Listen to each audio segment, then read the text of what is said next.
Bonjour à tous, merci de nous retrouver sur Public Sénat. À suivre cet après-midi sur notre antenne la lecture des conclusions de la commission mixte paritaire du projet de loi qui transpose plusieurs directives européennes dont le paquet télécom. Sénateurs et députés se sont mis d'accord en CMP. Ils ont refusé la nomination d'un représentant de l'État dans l'ARCEP, c'est le gendarme français des télécoms. C'était une nomination voulue par le gouvernement malgré les critiques de Bruxelles. Tout de suite donc direction l'hémicycle. Très bonne séance à tous.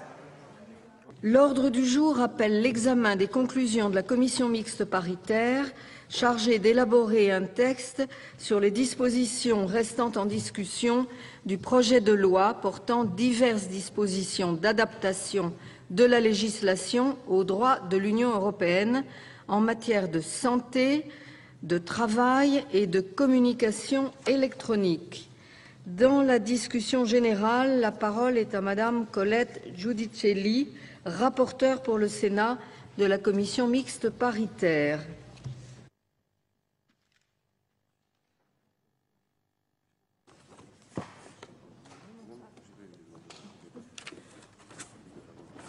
Madame la Présidente, Madame la Ministre, mes chers collègues, la commission mixte paritaire qui s'est réunie au Sénat le 16 février dernier est parvenue à un texte commun sur les dispositions, comme me disait Madame la Présidente, c'est un nom assez long, restant en discussion du projet de loi portant diverses dispositions d'adaptation au droit de l'Union européenne en matière de santé, de travail et de communications électroniques.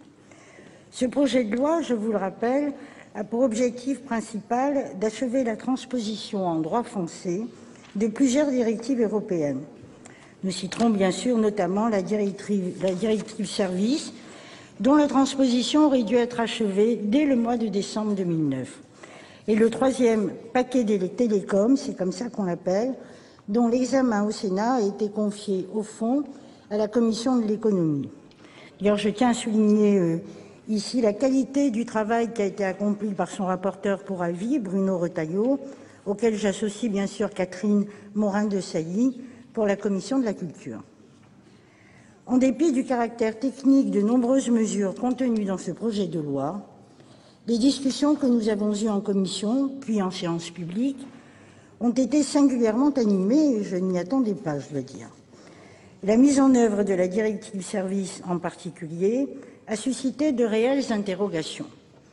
Sans rouvrir le débat sur le fond, je pense qu'il serait utile de procéder, dans quelques années, à un bilan précis des conséquences de l'ouverture du marché des services en Europe, afin d'apprécier ses effets sur l'emploi, sur les droits des salariés ou sur la protection des consommateurs et de pouvoir procéder ainsi, le cas échéant, aux corrections nécessaires.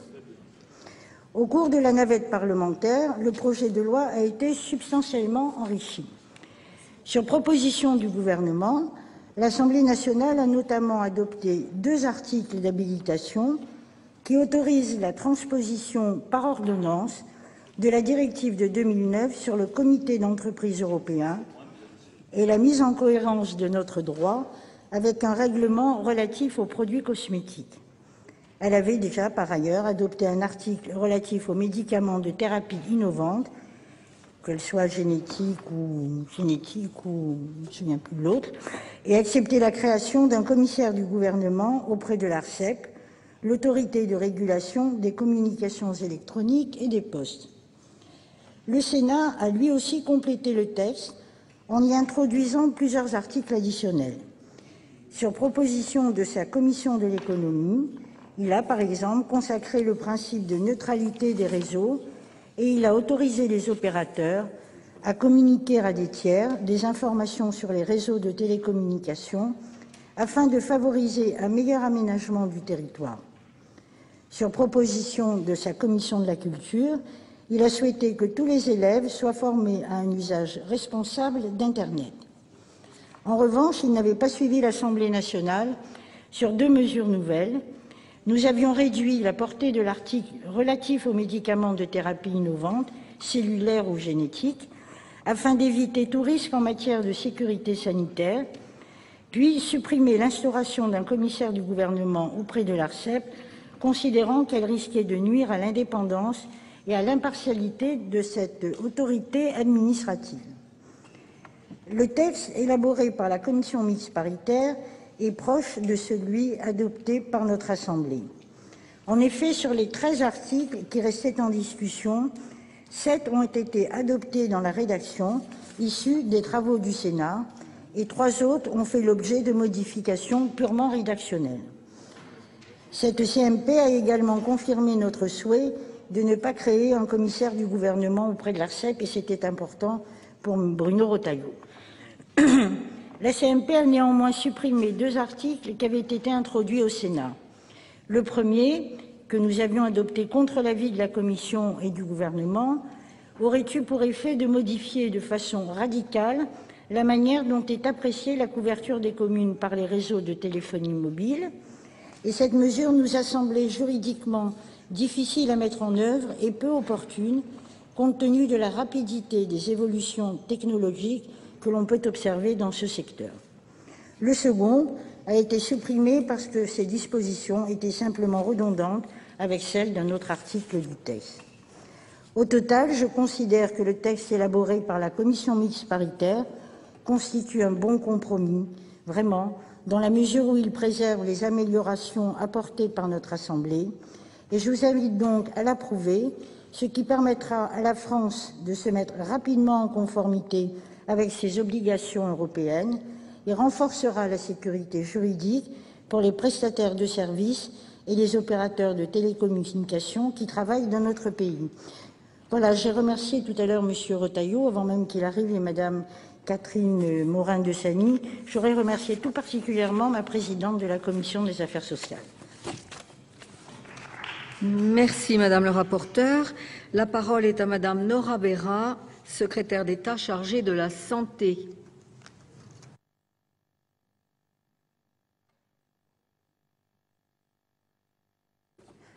Merci Madame la Présidente, Madame la Présidente de la Commission, Madame la rapporteure, Mesdames et Messieurs les sénateurs. Je tiens tout d'abord à remercier Madame la rapporteure, Colette Giudicelli, pour la qualité du travail réalisé sur ce projet de loi portant diverses dispositions d'adaptation de la législation au droit de l'Union européenne en matière de santé, de travail et de communication électronique. Ce projet de loi, dont le titre est suffisamment explicite, souligne bien la variété des sujets abordés. C'est d'ailleurs la raison pour laquelle, comme vous le savez, je n'ai pas été la seule à porter ce texte. D'autres ministres, bien sûr Xavier Bertrand, Roselyne Bachelot, Frédéric Mitterrand ou Éric Besson ont porté leurs dispositions du projet de loi qui relevaient de leurs compétences. Mais cette variété ne doit pas masquer notre objectif commun. Il est de notre devoir de mettre notre droit national en conformité avec les obligations résultant du droit de l'Union européenne. Nous devons combler les retards de notre pays en matière de transposition de plusieurs directives. C'était bien l'objectif de ce projet de loi, nous permettre d'achever la transposition de plusieurs directives d'importance majeure, en particulier la directive services et la directive qualification. Vous avez exprimé dans cette Assemblée, mais également à l'Assemblée nationale, à plusieurs reprises, les difficultés engendrées par l'examen de ce texte aux facettes multiples dans un délai si contraint. Nous en sommes conscients, la tâche était ardue, mais vous avez su en mesurer son enjeu et son importance, et je vous en remercie. Pour la directive service, par exemple, qui, je le répète, n'incite en aucun cas au moins-disant social, une grande partie des dispositions ont déjà été transposées dans le cadre de plusieurs textes de loi, comme la loi du 4 août 2008 de modernisation de l'économie ou encore la loi du 22 juillet 2009 de développement et de modernisation des services touristiques.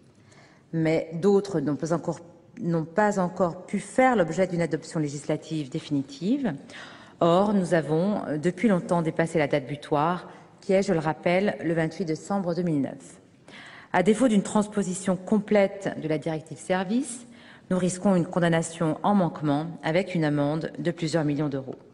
Ce projet de loi est donc nécessaire, il est même indispensable. Je vais revenir rapidement sur quelques éléments de contenu de ce texte. Pour transposer la directive service, l'article 1er modifie la réglementation des débits de boissons. Il prévoit une déclaration administrative unique qui encadrera de manière harmonisée l'ensemble des lieux de vente de boissons alcooliques dans le souci de garantir la sécurité, la santé et l'ordre public.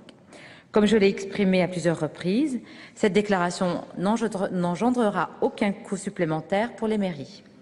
Les articles 2 et 2 bis, qui simplifient la réglementation sur la revente des dispositifs médicaux d'occasion et dispositifs in vitro, en s'assurant cependant que chacun de ces dispositifs a fait l'objet d'un certificat de conformité dans le souci premier de la sécurité sanitaire. L'article 8, par exemple, relatif aux agences de mannequins, introduit un régime déclaratif pour les agences intervenant dans le cadre de la libre prestation de services. Il supprime également les incompatibilités professionnelles pour les salariés, dirigeants et associés des agences, car ces incompatibilités sont contraires à la directive service. Il leur impose cependant de prendre toute mesure nécessaire pour garantir la défense des intérêts des mannequins qu'elles emploient et éviter des situations de conflit d'intérêts. Comme vous le voyez, cette transposition ne se fait pas d'une manière aveugle. Nous veillons à préserver nos intérêts et les garanties qui peuvent légitimement être exigées pour les professions concernées. Ce texte nous permet aussi de compléter notre adaptation à d'autres dispositions du droit européen, là aussi, pour éviter d'être une nouvelle fois exposés à des condamnations financières. Ainsi, l'article 5 complète la transposition de la directive du 31 mars 2004 relative aux médicaments traditionnels à base de plantes en nous permettant de tenir les délais prévus. Il ne s'agit pas, et j'insiste là-dessus, de permettre la mise sur le marché de nouveaux médicaments de ce type sans autorisation. L'article 5 bis adapte le droit national au règlement du 13 novembre 2007 relatif aux médicaments de thérapie innovante. Cet article a fait l'objet de longues discussions. Ces échanges fructueux ont ainsi permis de garantir à la fois sécurité sanitaire et réponse aux besoins des malades. En effet, d'une part, les établissements de santé ne pourront devenir des établissements pharmaceutiques, leur vocation n'étant pas de commercialiser à grande échelle des médicaments, et d'autre part, pour les médicaments de thérapie innovante fabriqués à façon, le niveau de sécurité sanitaire exigé sera identique à celui requis pour les médicaments soumis à autorisation de mise sur le marché communautaire. L'article 5 ter complète la transposition de la directive du 15 février 2006 concernant la gestion de la qualité des eaux de baignade. L'article 5 quinquies habilite le gouvernement à mettre en cohérence les dispositions nationales avec celles prévues par le règlement du 30 novembre 2009 relatif aux produits cosmétiques. L'article 14 habilite le gouvernement à transposer la directive du 6 mai 2009 relative au comité d'entreprise européen, directive qui doit être transposée avant juin prochain. S'agissant de cette directive relative au comité d'entreprise européen, nous travaillerons bien sûr en concertation avec les partenaires sociaux. Enfin, l'adoption du chapitre 3 du projet de loi relatif aux communications électroniques va nous permettre de transposer le nouveau cadre réglementaire européen dit paquet télécom. Je me félicite du vote conforme dont a fait l'objet l'article de loi d'habilitation du gouvernement. Les travaux de la commission mixte paritaire ont conduit à l'adoption d'un nouvel article L45 qui encadre la gestion des noms de domaine en .fr. Ce nouvel article répond aux préoccupations que le Conseil constitutionnel avait exprimées en octobre dernier. Ces travaux ont inscrit dans les objectifs généraux de régulation un principe de non-discrimination dans l'acheminement du trafic sur les réseaux. Cet objectif pourrait être complété à la suite des prochaines conclusions des travaux sur la net en cours au plan national et européen. Le gouvernement, enfin, a pris acte du rejet de l'amendement qu'il avait déposé, proposant la création d'un commissaire du gouvernement auprès de l'ARCEP. Il reste convaincu du bien-fondé, car avec cet amendement, le gouvernement ne faisait qu'appliquer une proposition du Parlement et une recommandation d'ailleurs du Conseil d'État, tout en restant respectueux du droit européen. La présence d'un commissaire de gouvernement était un gage de transparence et aurait permis un dialogue renforcé rendue indispensable par les pouvoirs réglementaires de plus en plus imbriqués que la loi confère au gouvernement et à l'ARCEP. Je l'ai dit à plusieurs reprises, ces transpositions sont urgentes et vous en avez bien mesuré l'importance.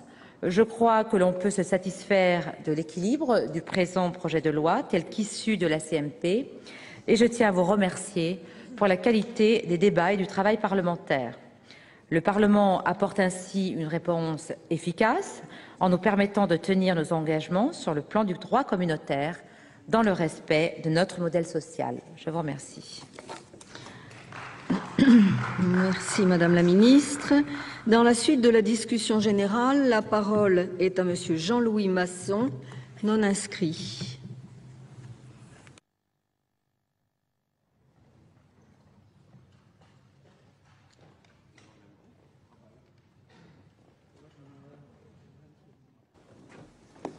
Madame la Présidente, Madame le Ministre, chers collègues, ce projet de loi concerne l'adaptation, la mise en conformité du droit français avec les directives européennes. Et donc, je suis très surpris qu'on ait mis dans ce texte un article qui n'a strictement rien à voir, un véritable cavalier législatif, en l'espèce l'article 2 bis A, concernant la gestion de l'état civil par les communes, par les petites communes où se trouve un hôpital. Alors, il y a là un vrai problème, et je tiens à protester contre cette dimension, parce qu'il y a un vrai problème, et il est effectif qu'il y a une difficulté énorme dont je vais parler sur le sujet, mais comme on a géré ça par-dessus la jambe à la va-vite, finalement, on propose une solution qui est complètement inadaptée, qui ne règle rien et qui va même poser des difficultés supplémentaires parce que ensuite, quand on voudra faire progresser les choses, on nous dira ben oui, finalement, l'affaire est réglée. Alors quel est le problème? Eh bien, c'est très simple. Vous avez actuellement tout un tas d'hôpitaux qui se décentralisent dans des petites communes qui ne sont plus dans les grandes villes et pour le budget de ces communes, c'est une véritable catastrophe. Je connais des communes où de 200 habitants, où se trouve un hôpital, et il va falloir 8 à 10 personnes pour gérer l'état civil. Car l'état civil, c'est pas seulement les actes de décès, les actes de naissance, c'est ensuite tout au long de la vie de la personne, des actes pour des cartes d'identité, des actes pour ci, pour ça, des mariages, etc. Or, demander à une petite commune de débourser pour gérer un état civil 10 fois son budget de fonctionnement, c'est de la folie. Mais, et donc, alors, à cela s'ajoute tout un tas de choses, parce que quand vous récupérez un hôpital, quand vous avez 200 habitants, que vous récupérez un hôpital, vous avez tous les gens qui meurent à l'hôpital et qui sont sans famille, dont vous devez gérer les obsèques, etc. Ça vous oblige à multiplier par 3 ou par 4 la taille de votre cimetière. Donc il y a tout un tas de problèmes qui se posent, et j'en passe et des meilleurs. Or, on a géré par cet article, on essaye de donner l'impression, une fois de plus au niveau du gouvernement, bon, c'est un amendement parlementaire, mais il a été rédigé, je le sais, par les services du gouvernement, et je pense que les collègues qui l'ont proposé, cet amendement, auraient peut-être mieux fait de le lire auparavant. On propose un système qui règle strictement rien. Qui règle strictement rien, pourquoi? Eh bien parce que tout simplement, on nous dit les communes qui ont plus de 10% de leurs affiliés, qui représentent plus de 10% dans l'état civil, dans les communes voisines, qui représentent plus de 10%, sont obligées de participer aux frais de l'état civil. Bon, ça règle rien parce que ça aurait pu régler au XIXe siècle quand vous aviez une ville-centre et plein de petits villages autour. Or, actuellement, on sait très bien que nous avons des conurbations et que dans une conurbation de 30 communes qui font chacune 15 000 habitants, eh bien, il n'y en a aucune qui fait 10%, mais au total, quand sur une petite commune qui se trouve de 200 habitants, qui se trouve à 10 km de là, qui récupère l'hôpital, eh bien, cette commune, elle est vraiment dans une situation inextricable. Donc, on va rien régler du tout, dans de nombreux cas, on va rien régler du tout, en donnant l'impression qu'on règle les problèmes. Et ça, je pense que c'est véritablement une très mauvaise chose. Ce qu'il fallait faire, c'était que la dotation globale de fonctionnement des communes soit majorée à due concurrence des coûts de l'état civil, ce qui se fait dans un certain nombre d'autres domaines, et là on aurait vraiment réglé la situation. Au contraire, dans le cas d'espèce, je le dis bien, c'est vraiment un coup d'épée dans l'eau, où un certain nombre de personnes ont voulu donner l'impression à des maires, à des municipalités qui géraient l'affaire, et sans suivre le dossier, eh bien, on a laissé le gouvernement, comme d'habitude, proposer quelque chose qui règle rien. Eh bien, moi je le dis, c'est affligeant et c'est encore plus affligeant parce qu'on nous colle ça dans une affaire concernant les directives européennes. Moi je le dis très clairement, qu'est-ce que la gestion de l'état civil par les communes, par une petite commune qui récupère un hôpital, a à voir avec les directives européennes? Madame le ministre, je voudrais bien que vous me répondiez, parce que c'est vraiment de l'aberration complète. Très bien. La parole est à Monsieur Gilbert Barbier pour le RDSE.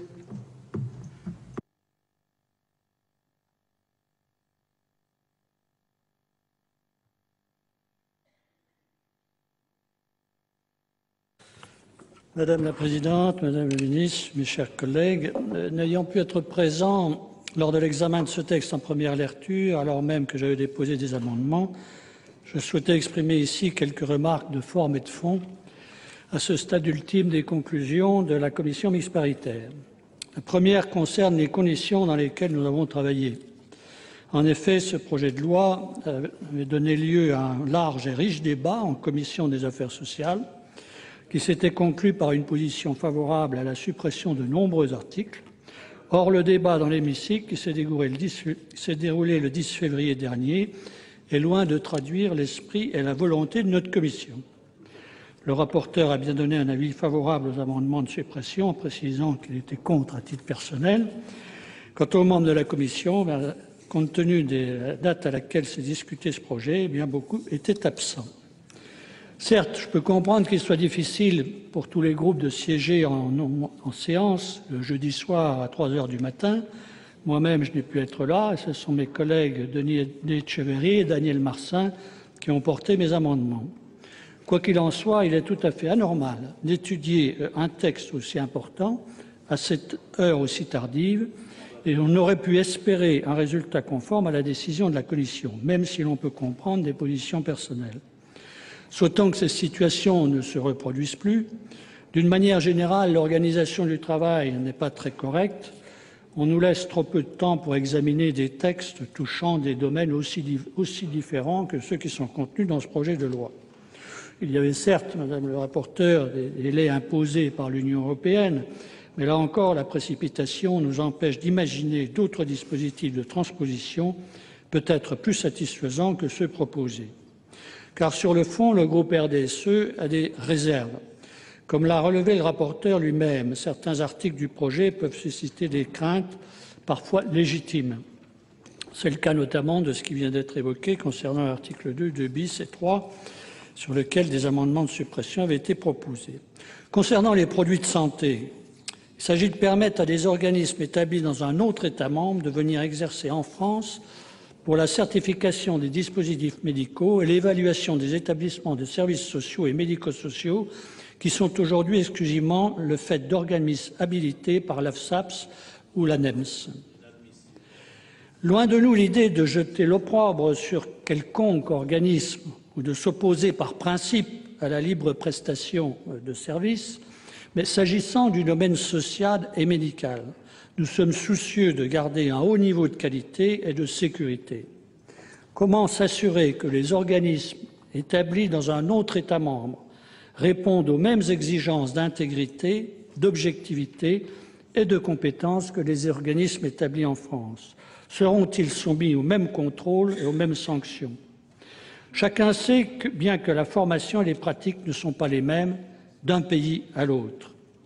Par ailleurs, le texte supprime l'exigence d'une attestation technique pour la revente de dispositifs médicaux d'occasion, laissant le soin aux revendeurs de justifier de l'entretien régulier et du maintien des performances de ceux-ci. Une attestation par un organisme agréé par l'AFSAPS est une garantie utile en cas d'éventuel contentieux entre l'acquéreur et le revendeur. Mais dans l'hypothèse où ce dernier dépose son bilan, une fois la transaction effectuée, il sera en effet difficile de mettre en cause sa responsabilité. Le nouveau président de l'HAS, auditionné lors de la commission sur le médiateur, nous a dit ignorer une telle transposition, alors qu'il existe, à mon sens, dans cet organisme, à la Haute Autorité de Santé, une commission d'évaluation des dispositifs médicaux et des technologies de santé, présidée par l'éminent professeur Jean-Michel Dubernard, ancien député. On peut même quand même s'étonner que l'HAS ne soit pas saisi de ce problème de transplantation de directive. Là encore, il convient de privilégier la sécurité s'agissant de la santé publique et des dispositifs qui recouvrent une très grande variété de produits, les seringues, les lits médicalisés, les stimulateurs cardiaques, les scanners, et sont destinés à des milliers de personnes. Comment pouvez-vous nous répondre sur ces points, Madame la Ministre? Enfin, je ne vous cache pas que je suis réservé sur le recours aux ordonnances pour transposer les directives. L'urgence et la technicité des dispositions ne sauraient suffire à justifier cette méthode, notamment pour les produits cosmétiques, dont les nombreux composants peuvent s'avérer potentiellement dangereux pour la santé. Chargé par l'Office parlementaire d'évaluation des soins scientifiques et techniques d'un rapport sur les perturbateurs endocriniens, vous le savez, Madame le Ministre, que ces produits cosmétiques sont à surveiller de très près. Quant au troisième paquet télécom, il contient des dispositions sur des sujets qui méritent une vraie discussion que ne permet pas le recours à une ordonnance. Je pense en particulier au principe de neutralité des réseaux, à la couverture du territoire, au droit à la vie privée de chacun. Sur plusieurs de ces points, le Sénat a effectué un travail important. En témoigne, pour ne citer qu'elle, la proposition de loi relative aux télécommunications adoptée en décembre dernier à l'initiative de mon collègue Daniel Marsin du groupe RDSE. Il est vrai que le troisième paquet télécom comprend des dispositions très techniques, exigeant certes une transposition maximale qui laisse peu de marge de manœuvre. Vous nous avez aussi transmis le projet d'ordonnance. Il n'en demeure pas moins que pour le Parlement, cela signifie se défaire de ses prérogatives législatives, ce qui est loin d'être satisfaisant. En réalité, cette atteinte au pouvoir du Parlement est la conséquence directe du retard chronique de la France dans la transposition du droit communautaire. Nous avons déjà eu, par le passé, à adopter à la hâte des lois d'habilitation pour transposer des textes à caractère législatif. Il est pour le moins curieux que notre pays, qui se targue souvent d'être l'un des moteurs de l'approfondissement de l'Union, est en ce domaine un bien mauvais élève, se situant au 15e rang des États membres. Dysfonctionnement des administrations, manque de volonté politique ou encombrement de l'ordre du jour des assemblées, chacun explique à sa manière les causes de ces piètres performances. Quoi qu'il en soit, je crois, Madame le Ministre, qu'il conviendrait de formuler quelques propositions pour remédier d'une manière durable. Je ne voudrais pas terminer sans exprimer un motif de satisfaction. Nous approuvons en effet l'initiative consistant à charger l'ARCEP d'éclairer le Parlement sur les enjeux de la qualité de service, de l'accès à Internet et de l'interconnexion. Notre collègue Retailleau qui a proposé que le principe de neutralité s'impose à l'ARCEP. Enfin, dans sa grande sagesse, la commission mixte paritaire a confirmé la suppression du commissaire du gouvernement auprès de cet organisme. Il était important pour beaucoup sur ces bancs de garantir son indépendance et son impartialité. Quoi qu'il en soit, même avec cette satisfaction, le groupe RDSE s'abstiendra sur ce texte. Merci. La parole est au président Guy Fischer pour le groupe CRC-SPG.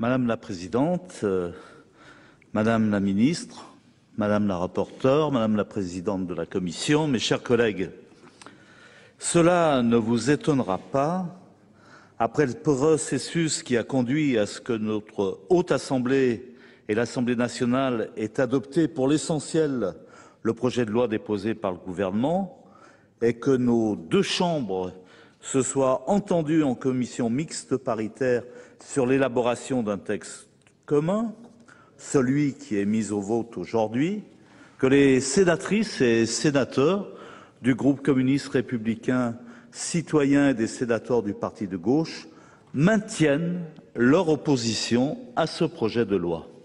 Une opposition sur la forme et sur le fond. En effet, une nouvelle fois, le gouvernement a fait le choix de transposer dans l'urgence des éléments de directives européennes demandant aux parlementaires d'accepter de travailler sous la pression, de se dessaisir d'une partie de leurs compétences, en autorisant le gouvernement à recourir aux ordonnances telles que prévues par l'article 38 de notre Constitution, et ce, au motif que ce même gouvernement n'aurait pas transposé ces directives dans des délais raisonnables. Cela n'est pas sérieux et fait encourir à notre pays d'importantes sanctions financières. Le gouvernement, pour nous contraindre, ou plutôt pour contraindre sa majorité, joue d'ailleurs sur cette question sensible dans le contexte financier tendu qui est le nôtre.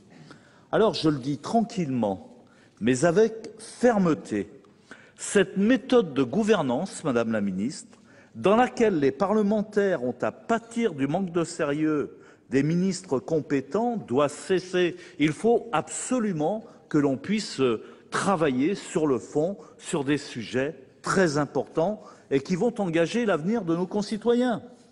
Une grande démocratie comme la nôtre ne peut fonctionner durablement ainsi. C'est à croire que les ministres prennent volontairement du retard pour éviter qu'un véritable débat ne s'installe, tant au Parlement que dans notre société dans son ensemble. Car nous n'oublions pas qu'il s'agit là de transposer, pour une bonne part, des éléments de la directive Services, plus connue sous le nom de directive Bolkestein, et du paquet télécom dont chacun sait qu'il participe à l'accroissement de la concurrence libre et non faussée dans un secteur jadis protégé.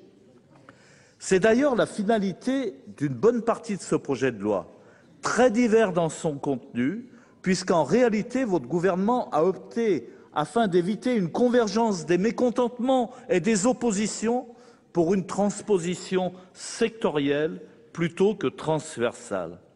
C'est-à-dire une transposition métier par métier plutôt qu'une transposition globale comme cela a eu lieu dans d'autres pays de l'Union européenne. Nous ne sommes pour notre part pas dupes et nous savons bien que votre projet européen se limite à adapter les législations nationales à la loi du marché, à faire primer l'économie et ses caprices sur les besoins humains et sociaux. C'est d'ailleurs ce constat qui nous avait conduit à nous opposer en son temps à la directive Services et à refuser, comme la majorité des Français, le projet de constitution européenne que vous avez imposé et qui consacrait cette prédominance de l'économie. Je note d'ailleurs avec satisfaction que nous sommes de plus en plus nombreux à le penser, y compris dans cet hémicycle, bien que, au fil du temps et sous la pression gouvernementale, les oppositions se soient effacées, et y compris donc sur les bancs de la majorité sénatoriale. Mais comme l'a rappelé notre collègue Barbier, en commission des affaires sociales, beaucoup à l'UMP se sont vivement opposés à certaines dispositions contenues dans ce projet de loi. Je pense par exemple à celle concernant la revente d'occasion du matériel médical ou celle concernant les assistants de services sociaux. Une opposition qui s'est traduite par une situation inédite, me semble-t-il. Aucun des sénateurs UMP membres de la commission des affaires sociales, la commission saisie au fond, n'est intervenu pour défendre ce projet de loi, c'est dire. Et on les comprend, car ce projet de loi, malgré son apparente diversité, son côté fourre-tout n'est pas anodin. Ainsi, l'article 2 prévoit tout simplement de déréguler la revente de matériel médical d'occasion dans la mesure où la certification de sa conformité, qui est indispensable en cas de revente, ne sera plus exclusivement établie par un organisme habilité par la SAPS, mais pourra être confiée à un autre organisme désigné par les autorités compétentes d'un autre État membre de l'Union européenne. cela risque d'entraîner une dégradation importante des missions de contrôle quand on sait que, selon les pays, eh bien, les normes ne sont pas du tout les mêmes. Et ce, d'autant plus que, dans le même temps, l'article 2 supprime l'exigence d'une attestation technique pour la revente des dispositifs médicaux d'occasion, laissant le soin aux revendeurs de justifier de l'entretien régulier et du maintien des performances de ceux-ci. En somme, vous remplacez un document administratif d'une certaine valeur, puisque reposant sur l'expertise d'une agence nationale, par une simple déclaration de bonne foi du revendeur. Convenez que ce n'est pas sérieux dès lors qu'il s'agit de secteurs qui engagent la responsabilité des patients et la sécurité des utilisateurs.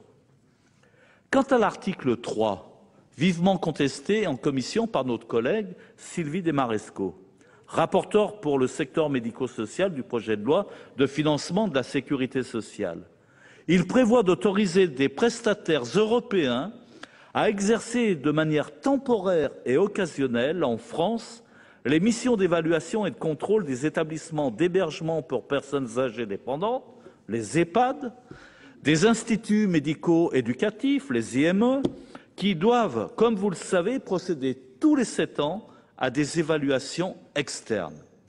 Et pour ce faire, cet article propose de dispenser ces établissements de l'habilitation délivrée par l'ANEM. Outre que cette disposition nous inquiète quant à la qualité du service rendu par ces opérateurs européens et à ses conséquences sur les personnes accueillies dans ces établissements, qui sont par nature particulièrement fragiles, nous redoutons que cet article n'ait pour effet d'affaiblir les établissements nationaux. En effet, si les opérateurs européens sont dispensés de l'habilitation délivrée par l'ANEM, qui est gage de qualité, de sécurité et, disons-le, de sérieux, eh bien les opérateurs français, eux, y demeurent soumis. Cette situation discriminatoire à l'égard des opérateurs nationaux pourrait avoir pour conséquence leur disparition progressive. Ce sont après tout les conséquences logiques à chaque dumping social, à ceci près que cela risque de ne pas être sans conséquence sur la sécurité et la qualité de vie des personnes vieillissantes ou en situation de handicap. Vous proposez d'appliquer la même logique, celle de la concurrence déloyale entre les opérateurs nationaux et européens, à un domaine très particulier du monde de la culture, le spectacle vivant. L'article 6 propose en effet de permettre aux opérateurs privés de se dispenser de l'obligation faite aux opérateurs français de posséder une licence. Alors que cette licence prévoit que l'opérateur de spectacle doit détenir la capacité juridique qui l'autorise à exercer une activité commerciale et doit également avoir suivi une formation de 500 heures très importante en matière de sécurité, ce qui n'est pas anodin dès lors qu'il s'agit d'accueillir du public. Par ailleurs, vous remettez en cause bien plus qu'un simple mécanisme d'autorisation, toute une conception du dialogue social, lequel n'est naturellement pas étranger à la qualité du spectacle vivant dans notre pays, dans la mesure où cette licence, parce qu'elle assure le respect du principe de présomption de salariat, permet de lutter contre le travail illégal. L'article 8, que nous avions proposé de supprimer, ce à quoi le gouvernement et la majorité sénatoriale s'étaient opposés, prévoit pourtant de supprimer les incompatibilités pour l'obtention de la licence d'agence de mannequin, dont l'objet est d'éviter des conflits d'intérêts qui pourraient se produire au détriment des mannequins. Ces derniers, qui peuvent être très jeunes, parfois même mineurs, peuvent être particulièrement fragiles. Et il nous semble impensable d'amoindrir des règles censées les protéger en confiant aux agents le soin de veiller à ce que les intérêts des mannequins soient protégés, alors même que ce sont les agents qui ont tout à gagner en cas de conflit d'intérêts.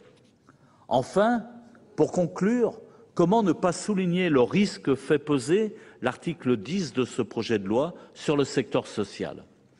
En effet, celui-ci vise à restreindre de manière importante les conditions d'exercice de la profession d'assistant de service social. Le demandeur ressortissant d'un État membre serait dispensé de justifier de 2 années d'expérience en tant qu'assistant de service social s'il a obtenu un titre dans son pays, même si la profession n'y est pas réglementée. Or, en France, la profession est depuis longtemps réglementée. Et si elle l'est, c'est que les pouvoirs publics ont cru à raison qu'il était impératif que les professionnels qui accompagnent des personnes en difficulté sociale et financière disposent d'une formation adéquate. Et tous les présidents de conseils généraux, ils sont nombreux dans cette assemblée, comme les conseillers généraux, sont au cœur et connaissent bien ces problématiques. Il faut dire que les assistants de service social interviennent auprès de publics déjà très fragilisés, pour qui ces professionnels sont souvent l'ultime rempart. Mes chers collègues, nous n'aurions pas eu à débattre de cet article si le gouvernement avait décidé, comme l'y autorise le droit européen, d'invoquer les raisons impérieuses d'intérêt général. Or, il s'y est refusé au mépris des conséquences des politiques européennes sur les populations, dès lors qu'il s'agit de lever tous les obstacles existants et freinant la libre concurrence. C'est cette logique qui nous a conduits à nous opposer à ce projet de loi et à la directive services. Nous considérons en effet qu'il est capital que les pouvoirs publics aient pour principal, pour seul objectif, de garantir la qualité et la sécurité des services proposés, particulièrement lorsqu'ils s'adressent à des publics fragilisés ou visent à répondre à des besoins essentiels tels que la santé, le secteur social ou le secteur culturel. Une politique à milieu de ce qui nous est proposé ici, raison pour laquelle, comme je vous l'annonçais en préalable, nous voterons contre ce projet de loi. Je vous remercie. Merci, Monsieur le Président. La parole est à Madame Catherine Morin-Desailly pour l'Union centriste.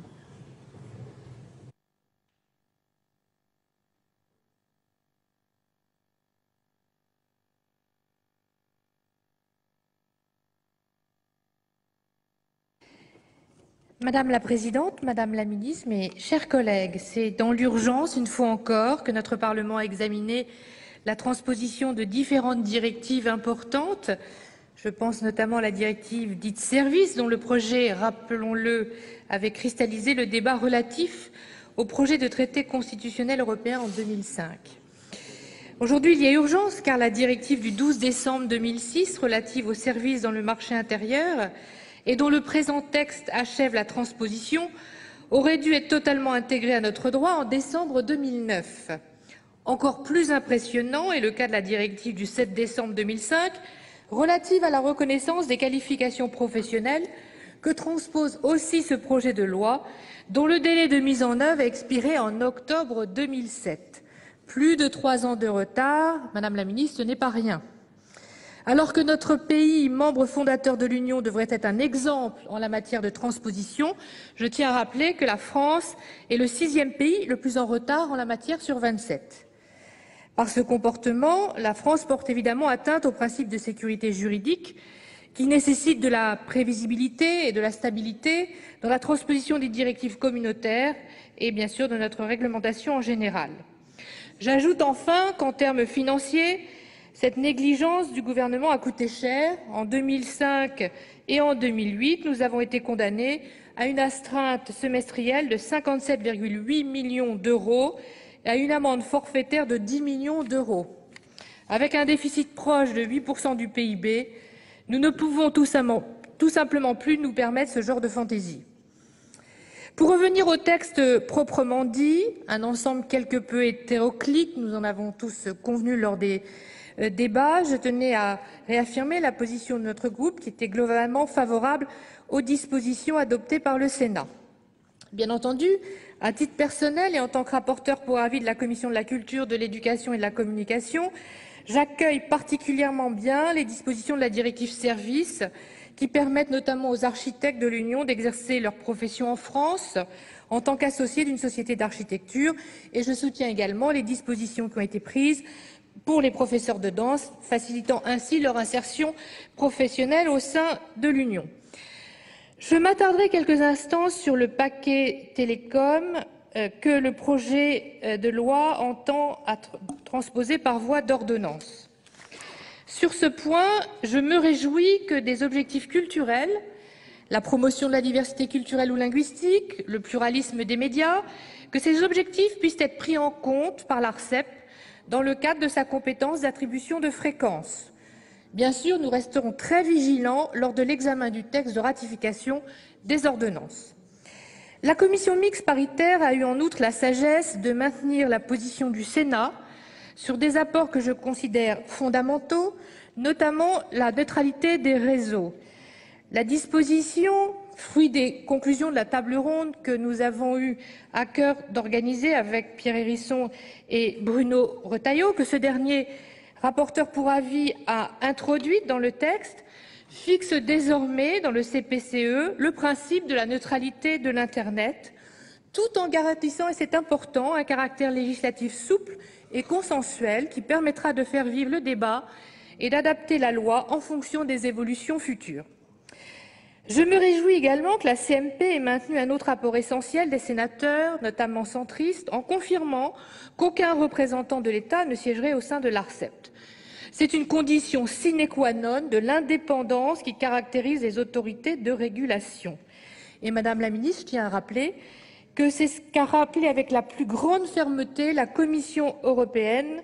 Vous le savez. Mon collègue Hervé Maurey, avec lequel j'ai fortement défendu l'amendement de suppression, reviendra bien sûr plus en détail sur ce point, mais je tiens à redire qu'il semblait plus que problématique qu'un commissaire du gouvernement soit présent au sein de cette autorité, d'autant que l'État est actionnaire majoritaire de l'opérateur historique. En s'attaquant, oui c'est un lapsus, en s'attaquant de la sorte à l'ARCEP, un doute était jeté sur la transparence de son fonctionnement et posait toute une série de questions sur le devenir de toutes les autorités de régulation, comme par exemple, j'avais eu à cœur de le dire, le CSA, qui dispose lui aussi d'une mission d'attribution de fréquences et a pour mission très essentielle de garantir le pluralisme politique des médias. Le maintien de la suppression d'un commissaire du gouvernement à l'ARCEP s'inscrit donc pleinement dans cette exigence d'indépendance. Je conclurai par un sujet qui a été longuement débattu en CMP, à savoir le maintien de l'amendement que j'avais porté au nom de la Commission de la Culture et de l'Éducation et de la Communication, et qui visait, dans le cadre de l'enseignement d'éducation civique, à faire bénéficier les élèves d'une sensibilisation, bien sûr, aux potentialités, mais également aux risques encourus sur le net, et une pratique responsable des outils interactifs sur la toile. Ce dispositif, je tiens à le rappeler, complète l'article 16 de la loi Hadopi qui prévoit une large sensibilisation des collégiens aux droits de la propriété intellectuelle, aux dangers du téléchargement illégal d'œuvres protégées, et bien sûr, tout cela au cours de l'enseignement de technologie et d'informatique. Et après avoir approfondi cette question de l'éducation aux médias, nous pensions indispensable qu'en dehors du fameux B2I des collèges, et au sein de l'enseignement d'éducation civique, les élèves soient véritablement formés à la maîtrise de leur image publique, à l'analyse réfléchie et critique des informations qui circulent sur la toile et à l'utilisation responsable des réseaux sociaux et des applications interactives. Je tiens à rappeler les chiffres. Aujourd'hui, c'est 91% des 13-24 ans qui ont un profil Facebook. Dès lors que la CMP a permis le maintien des apports des sénateurs sur ce texte, je lui apporte bien sûr mon soutien et celui du groupe de l'Union centriste. Et avant de conclure, je tiens à remercier notre rapporteur qui, on en conviendra, n'a pas eu la tâche très facile sur ce texte. Je vous remercie de votre attention. Merci Madame la sénatrice. La parole est à Monsieur Michel Teston pour le groupe socialiste.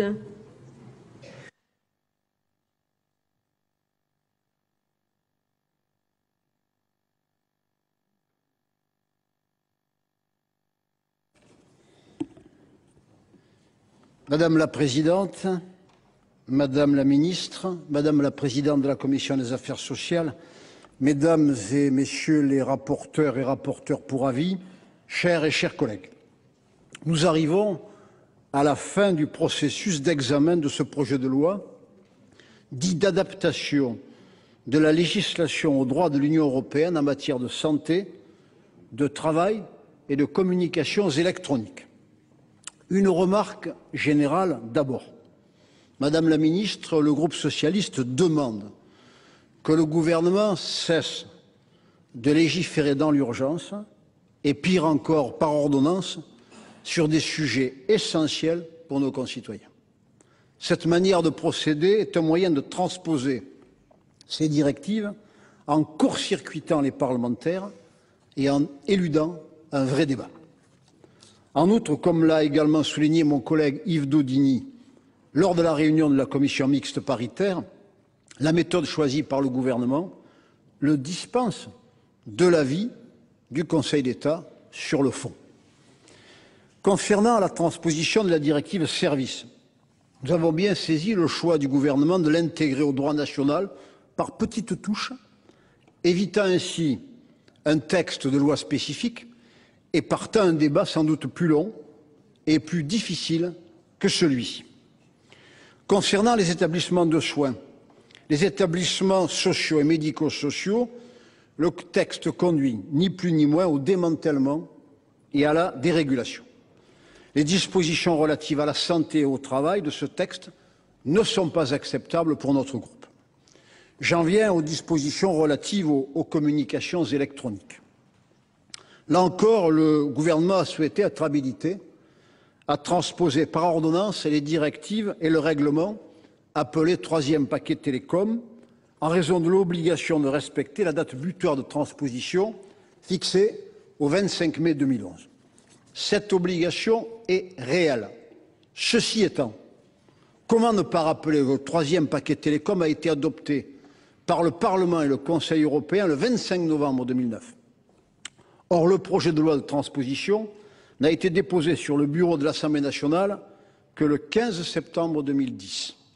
Il aurait donc été possible d'engager la transcription de ces dispositions en droit français selon la procédure législative normale si le gouvernement n'avait pas autant tardé. Alors, plusieurs intervenants à l'Assemblée nationale ont justifié le recours aux ordonnances par le caractère technique du sujet. Effectivement, les directives et le règlement comportent des dispositions techniques, mais il n'en demeure pas moins qu'ils concernent la vie quotidienne.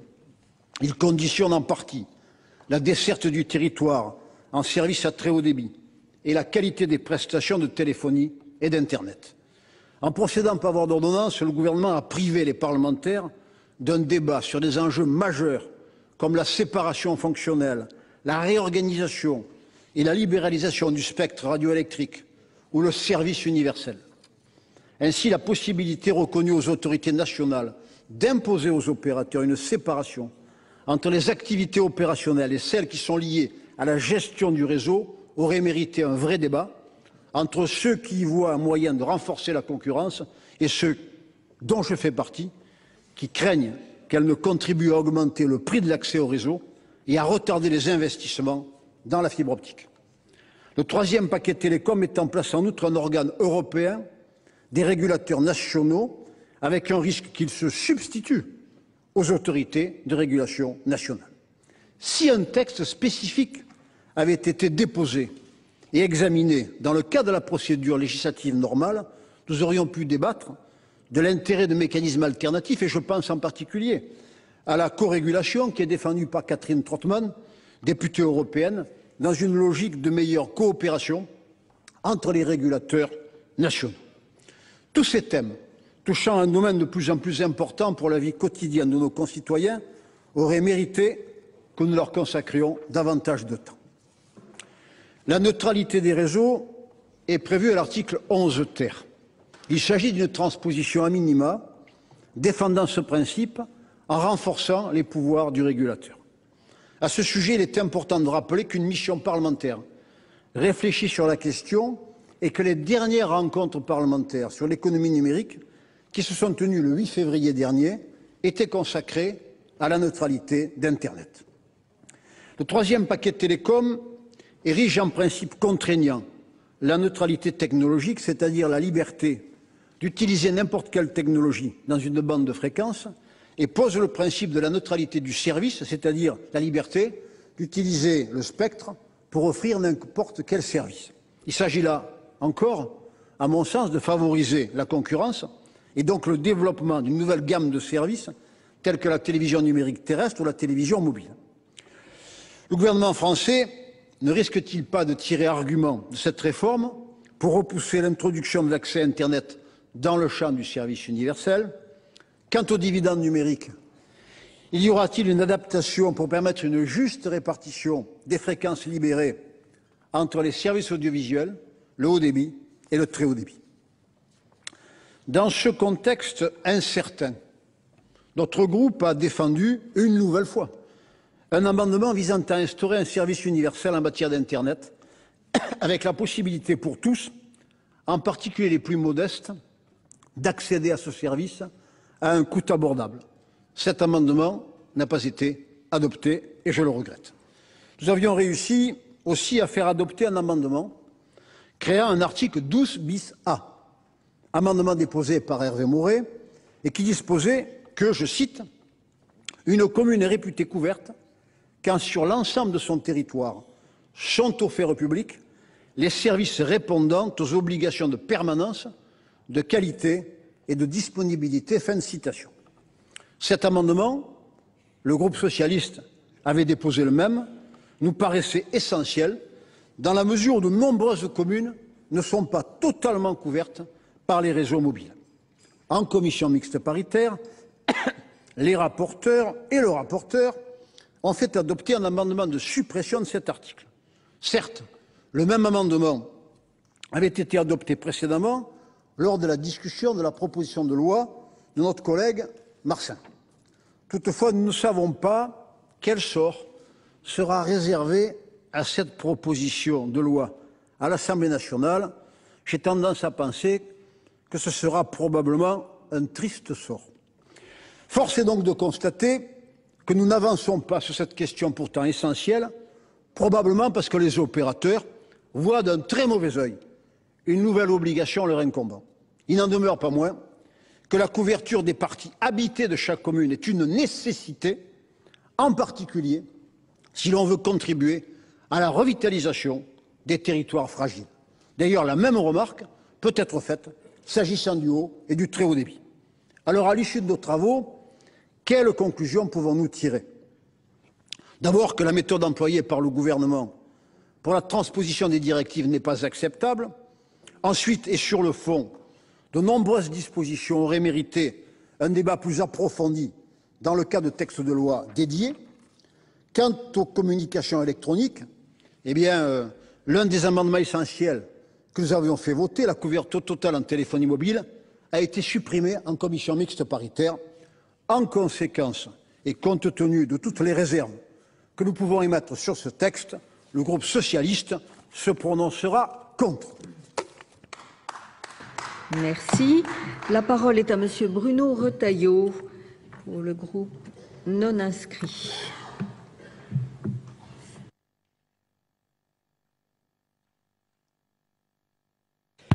Madame la Présidente, Madame la rapporteure, Madame la Présidente de la Commission des Affaires sociales, chers collègues, je me cantonnerai simplement aux articles qui concernent le paquet Télécom 3 pour indiquer que ce texte, bien évidemment, qui se rapporte aux communications électroniques, ça n'est pas un texte de rupture, mais ça n'est pas non plus un texte tout à fait anodin. Je pense que les dispositions qui vont être adoptées, je l'espère, qu'ils l'ont été en tout cas en commission mixte paritaire, vont dans le bon sens. Je voudrais simplement rappeler que c'est un texte quand même important parce qu'il concerne un secteur fondamental de notre économie. Le problème aujourd'hui de la France, c'est la croissance molle. Notre problème français, c'est une productivité qui est atone.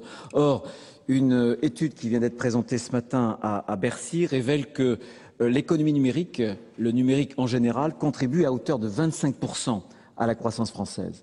Et que depuis 15 ans, l'économie numérique a contribué à créer pratiquement 1 million d'emplois directs et est indirect. C'est donc un texte fondamental pour l'avenir d'un secteur parfaitement stratégique de l'économie française.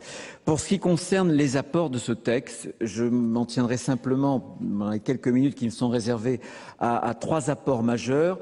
D'abord, c'est un texte qui va renforcer la régulation et il y a quelques années, ça n'était pas évident. On entendait un certain nombre d'échos et d'avis qui étaient plutôt favorables à un retrait de la régulation pour pouvoir conforter une forme d'autorégulation des marchés. La crise est passée par là et je pense que renforcer le régulateur, cela va dans le bon sens. Cela va d'autant plus dans le bon sens que désormais le régulateur aura comme objectif toujours, bien entendu, la concurrence, mais pas seulement. Il devra aussi tenir compte de l'investissement et par conséquent de l'emploi. Ça, c'est le premier point en ce qui concerne la régulation et des moyens d'indépendance qui vont conforter le régulateur.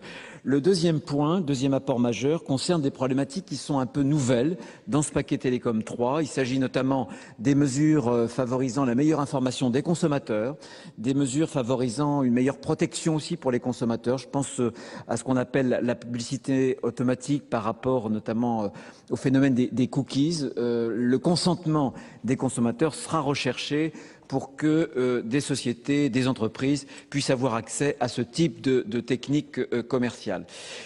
Autre problématique nouvelle, la sécurité des réseaux. Ce n'est pas à l'heure où, il y a quelques jours, on apprenait que Bercy avait fait l'objet d'une attaque. On apprend il y a quelques heures que l'Élysée et le Quai d'Orsay ont eux aussi fait l'objet de même cyberattaques, que la sécurité des réseaux ne devienne pas un sujet de plus en plus important. Et je me félicite d'ailleurs que le paquet télécom, pour la première fois, ce troisième paquet télécom, puisse y faire allusion et même au-delà, puisqu'il y a un certain nombre de mesures qui seront là en même temps possibles pour sécuriser les réseaux. Enfin, je voudrais souligner 2 apports du Parlement et notamment du Sénat. Je crois que nous avons, sécurisé le régime français d'attribution des noms de domaine qui avait été fragilisé par une question prioritaire de constitutionnalité. Je pense que le résultat est positif. Et enfin, là encore, Catherine Morin-Desailly en a parlé tout à l'heure, nous avons aussi conforté le principe qui est fondamental pour Internet de la neutralité des réseaux.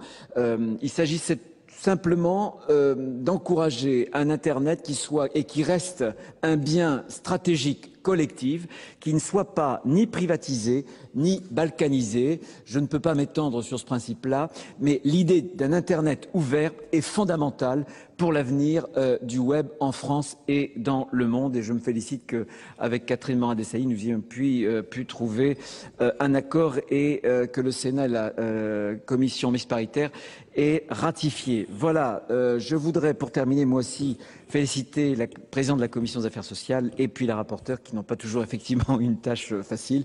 Je crois que le paquet Télécom 3 n'est pas effectivement un texte de rupture, mais c'est un texte qui va permettre à l'économie numérique de continuer son déploiement et son développement. Merci. La parole est à monsieur Hervé Moret pour l'Union centriste.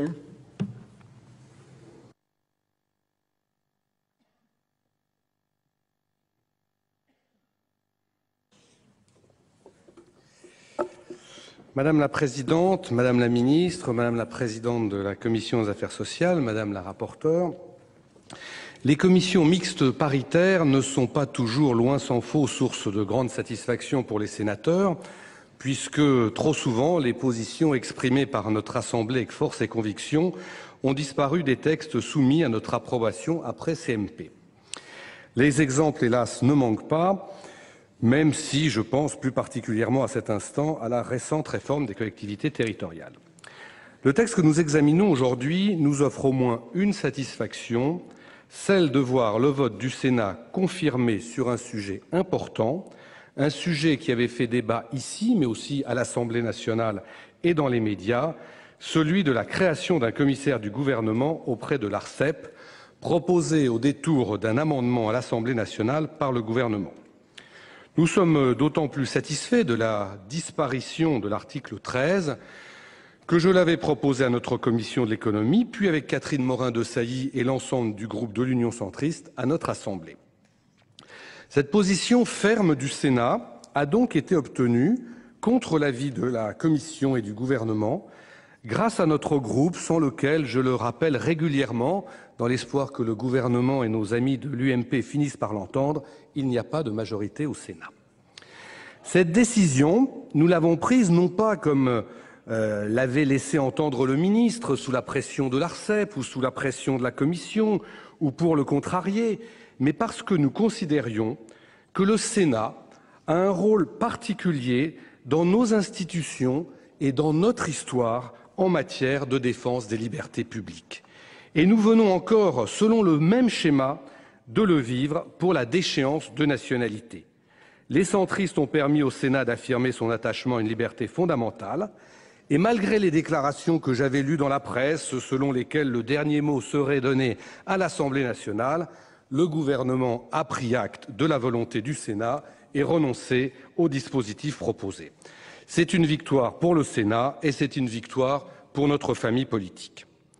Comme je l'avais indiqué, l'introduction de ce commissaire du gouvernement au détour d'un amendement sur un texte de transposition de directives renforçant les pouvoirs du régulateur nous paraissait pour le moins inapproprié. Il y avait un problème au regard du droit européen, qui avait été souligné par un certain nombre de responsables de la Commission européenne. Il y avait également un risque évident de conflit d'intérêts, l'État étant actionnaire majoritaire de la Poste et actionnaire principal de France Télécom. Et au-delà, nous sentions bien, sur tous les bancs de cette Assemblée, une volonté de reprise en main d'une autorité administrative indépendante. J'avais également souligné le caractère paradoxal de cette attitude qui consiste à vouloir contrôler davantage les autorités administratives indépendantes tout en continuant à en créer. Et je ne savais pas en disant cela il y a à peine 4 semaines que le gouvernement annoncerait si vite sa volonté de créer encore une haute autorité administrative indépendante, cette fois pour prévenir les conflits d'intérêts. Alors, sans remettre en cause la nécessité d'agir rapidement sur cette question, puisque je l'ai moi-même souligné ici même à cette tribune il y a moins d'une semaine lors des débats sur le paquet électoral, il me semble que nous aurions beaucoup à gagner à ne pas systématiquement céder à la tentation des autorités administratives indépendantes. Sur un autre sujet, je ne peux en revanche que regretter la suppression par la commission mixte paritaire de l'amendement que j'avais déposé avec les membres du groupe de l'Union centriste sur la couverture du territoire en téléphonie mobile. Cet amendement prévoyait qu'une commune ne puisse être considérée comme couverte que lorsqu'elle est réellement couverte et non pas, comme c'est le cas aujourd'hui, dès lors qu'un seul point de la commune est couvert. Voté une première fois en décembre dernier lors de l'examen de la proposition de loi de notre collègue Marsin, avec le soutien de la Commission de l'économie et de son rapporteur Pierre Hérisson, cet amendement avait à nouveau bénéficié d'un large soutien sur l'ensemble des bancs du Sénat. Il n'a pas recueilli l'assentiment de la commission mixte paritaire et je le regrette car cette question préoccupe au plus haut point les territoires ruraux dont nous sommes les représentants, comme les territoires sont d'ailleurs préoccupés par l'ensemble des questions relatives à l'aménagement numérique du territoire. Fort heureusement, le Sénat, et tout particulièrement la Commission de l'économie, ne désarme pas et ne renonce pas sur cette importante question, puisque ce matin même, nous avons examiné le rapport de notre collègue Sido sur la couverture du territoire en téléphonie mobile, rapport qui nous confirme que des progrès sont encore à faire pour améliorer la couverture en 2G et en 3G. Toujours dans le cadre des efforts déployés par notre commission, nous travaillons actuellement à la rédaction d'un rapport sur la couverture numérique du territoire, c'est-à-dire la téléphonie mobile, le haut et le très haut débit fixe et mobile. Il débouchera avant l'été sur une proposition de loi qui sera cosignée par notre collègue Leroy, car il ne suffit pas de dresser des constats, il faut aussi proposer des solutions adaptées. Et de ce point de vue-là, Madame le Ministre, les annonces du gouvernement, fussent-elles ambitieuses, ne satisfont plus celles et ceux de nos concitoyens qui sont encore aujourd'hui privés d'un véritable accès au haut débit. Le vote par 2 fois de cet amendement par le Sénat aura au moins permis de montrer aux opérateurs à quel point notre exaspération est grande sur ce sujet. Je terminerai mon intervention en vous disant à nouveau mon regret que le gouvernement ait tout fait pour que nous ne débattions pas au fond des questions qui préoccupent nos concitoyens en matière de numérique. Nous aurions pu et nous aurions dû, à l'occasion de la transposition de ces directives, examiner la question du service universel à l'Internet haut débit, comme cela est désormais possible. Nous aurions pu et nous aurions dû également examiner la question de la séparation fonctionnelle. Nous ne l'avons pas fait. Le débat sur les questions de fond a été délibérément bridé, à la fois par le choix d'une transposition par voie d'ordonnance, mais aussi par l'attitude du gouvernement, je suis au regret de le dire, qui n'a répondu à aucune des questions que nous avons posées au cours des débats. J'avais interrogé le ministre pour savoir comment le gouvernement comptait permettre à nos concitoyens d'accéder au véritable haut débit pour tous, promis récemment encore par le Premier ministre. Je l'avais interrogé pour lui demander de confirmer que l'attribution des fréquences issues du dividende numérique se ferait bien conformément à la loi en privilégiant l'aménagement du territoire et non pas des critères de rentabilité. Je n'ai obtenu aucune réponse. J'observe d'ailleurs qu'il y a une certaine constance de la part du gouvernement, puisque lorsque le ministre a été auditionné par la commission de l'économie le 16 février, je lui ai posé un certain nombre de questions auxquelles je n'ai obtenu aucune réponse. Je me réjouis que le gouvernement ait progressé récemment sur la dimension sociale de la fracture numérique, en signant avant-hier une convention avec les opérateurs afin de proposer d'ici à 6 mois un tarif social mobile labellisé par l'État. Nous attendons qu'il agisse également, enfin, en ce qui concerne la dimension territoriale de la fracture numérique et qu'il ne se contente pas d'effets d'annonce. Malgré ces réserves, le texte issu des travaux de la commission mixte paritaire nous apportant la satisfaction de voir respecter une position forte de notre Assemblée et de notre groupe, et les délais de transposition étant ceux qu'ils sont, nous voterons ce texte avec peu d'enthousiasme, vous l'avez compris, mais nous le voterons. Merci, monsieur le sénateur. La discussion générale est close. Je ne suis saisie d'aucun amendement. Je vais donc mettre aux voix l'ensemble du texte élaboré par la commission mixte paritaire. Oui, madame Hermange. Et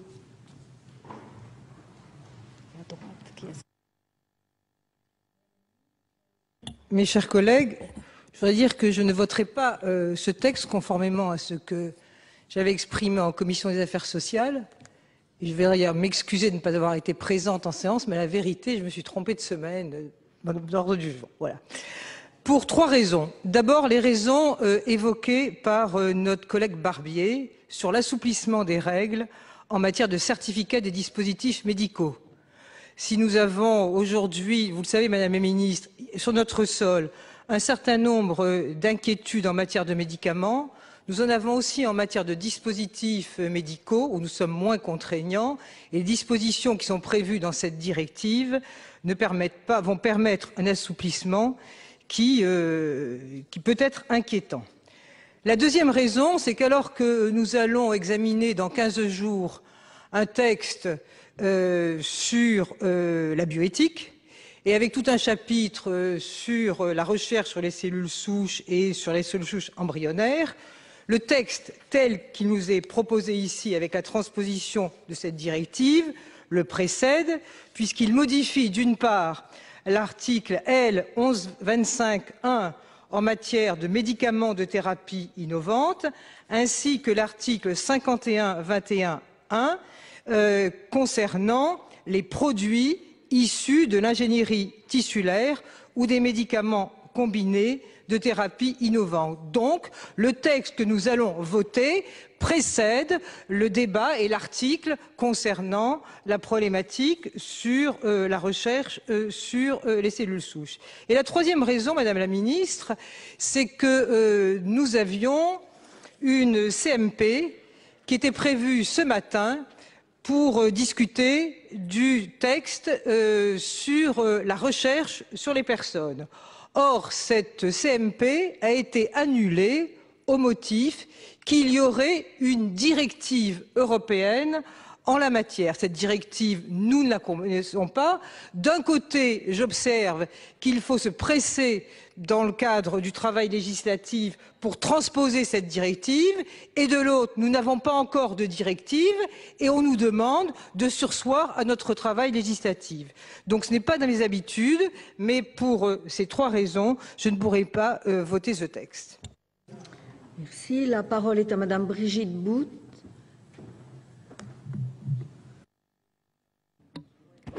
Merci Madame la Présidente. Je m'exprime au nom du groupe UMP.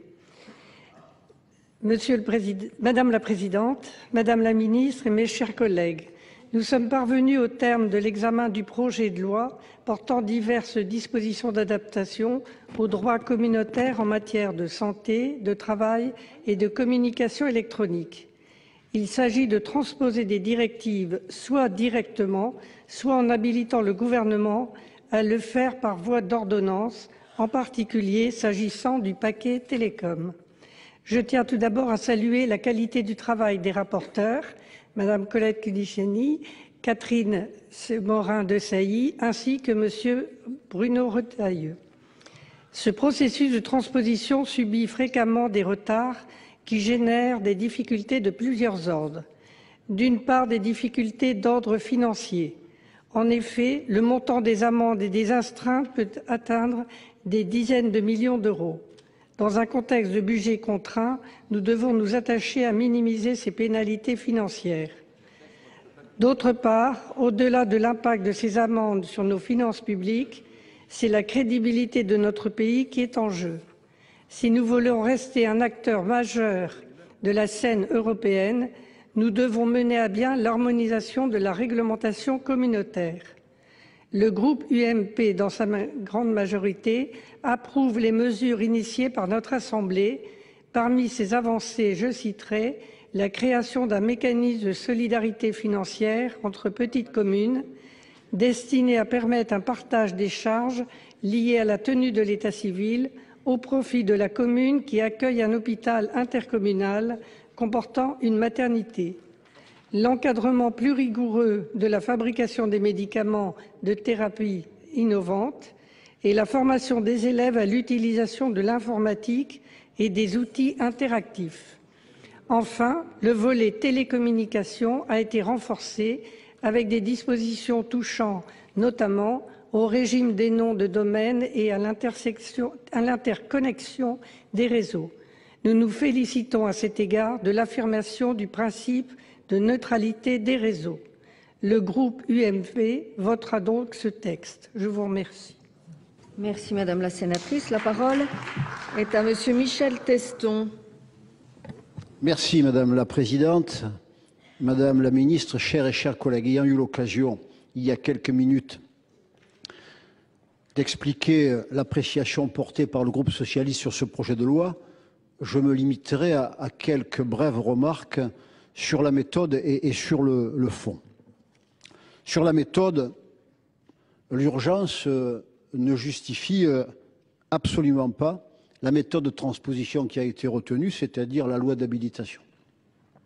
J'en viens au fond, en distinguant, même si l'appréciation globalement est la même, la partie relative à la santé et au travail et la partie relative aux télécommunications. Le contenu des dispositions relatives à la santé et au travail ne conviennent pas à notre groupe. Et s'agissant du paquet télécom, le recours aux ordonnances ne permet pas d'aborder des points essentiels comme le service universel ou l'attribution de fréquences rendues disponibles par le dividende numérique. Nous regrettons en outre, je l'ai déjà dit lors de la discussion générale, que la commission mixte paritaire soit revenue sur l'amendement adopté en première lecture pour améliorer la couverture des communes rurales par la téléphonie mobile. Pour ces diverses raisons, le groupe socialiste votera contre ce projet de loi. Monsieur le Président Fischer. Oui, je crois que le groupe CRC-SPG est fondamentalement contre ce projet de loi. On a invoqué un certain nombre de raisons et à travers les interventions de nos différents collègues, on voit bien que le doute est partagé à l'intérieur de chaque groupe et notamment pour notre part sur les questions de santé et de travail. On voit bien que nous sommes, à travers ce texte, en train de franchir, sans le dire, sans associer véritablement la population, les Françaises et les Français, mais les associations, les organisations syndicales, eh bien, nous sommes en train de franchir des frontières qui remettront en cause fondamentalement ce qui était notre système normatif jusqu'à présent. Et je faisais allusion dans mon intervention à la présence nombreuse de présidents de conseils généraux dans notre Assemblée, entre 30 et 35, avec tous les problèmes liés notamment au secteur du médico et médico-social, avec bien sûr les problèmes d'EHPAD. On sait que nous aurons l'occasion dans l'année qui vient de discuter d'un texte de loi important, la dépendance, mais qui semble, Madame la Ministre, être reporté au calende grec, puisque nous n'aurons certainement et vraisemblablement que certaines dispositions dans le prochain budget de la sécurité sociale, alors que nous aurions voulu en discuter véritablement sur le fond, eh bien, on voit qu'il y a à travers ce texte toute une série de barrières qui sont franchies, de nouvelles frontières qui vont s'imposer à nous, et je crois que nous découvrirons au fur et à mesure de la mise en place de cela qu'il y a eu de profonds changements. Et d'ailleurs, ce n'est pas pour rien, et c'est pour cela que je partageais le point de vue de Colette Giudicelli, qui a dit, eh bien, nous serons amenés à faire le point de la mise en œuvre de ce texte. Et plus particulièrement, moi je pense au secteur de la santé et du travail, où il y a de profonds changements. Alors bien sûr, dans notre jargon du groupe communiste, on dit on est en train de jeter par-dessus bord tout ce qui était les normes que l'on a mises en place depuis la libération, mais je crois qu'aujourd'hui, eh bien, il faut être très attentif à tout cela.